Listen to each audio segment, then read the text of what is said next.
Ito po gagawin natin para ma-fix yung coin slot na walang power. So, ito yung sample ng coin slot na hindi pa naka-install sa Wi-Fi vendor natin. Ito naman yung custom board.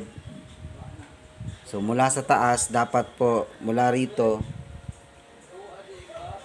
yung first 3 na slots sa taas, dapat yung kulay niyan, follow yung arrangement ng coin slot which is black.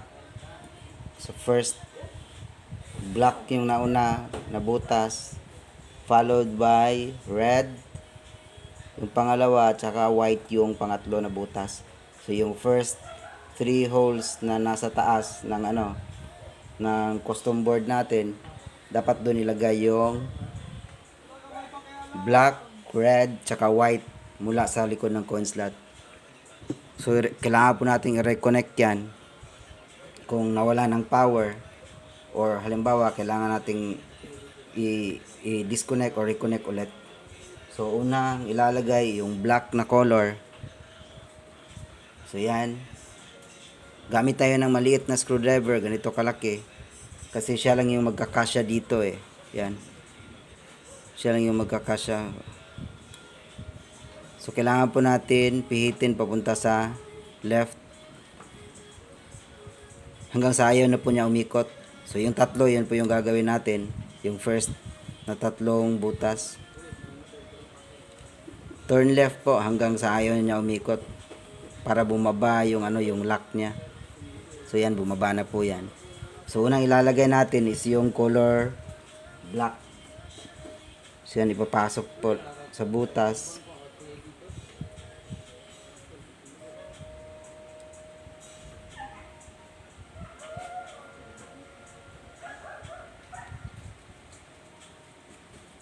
Tapos higpitan po maigi. So dapat po pala pagpasok ng wire, itong area na to, yan, dapat yung red hindi kasama sa pagpasok hanggang sa wire lang na naalisan ng insulation.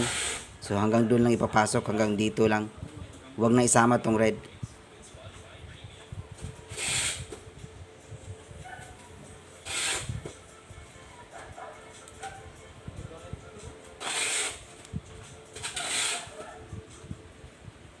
So yan po, napasok na yung red, followed by white. So dito naman, pagpasok sa butas, hanggang dito lang sa inalisan ng insulation.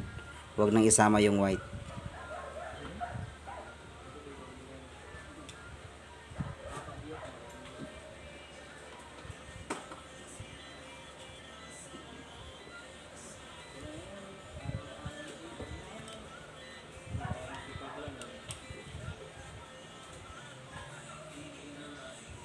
So itong tatlong to, ito yung nagbibigay ng power sa sa coin slot po natin, yung tatlo. First sa taas yung black, yung pangalawang butas red, tsaka yung white. Yan naman yung pangatlo. Pagkatapos po mai-connect ang tatlong yan, pwede na pong i-test, i-plug ulit yung unit. Tapos tignan kung umilaw na yung coin slot niya. Maraming salamat po.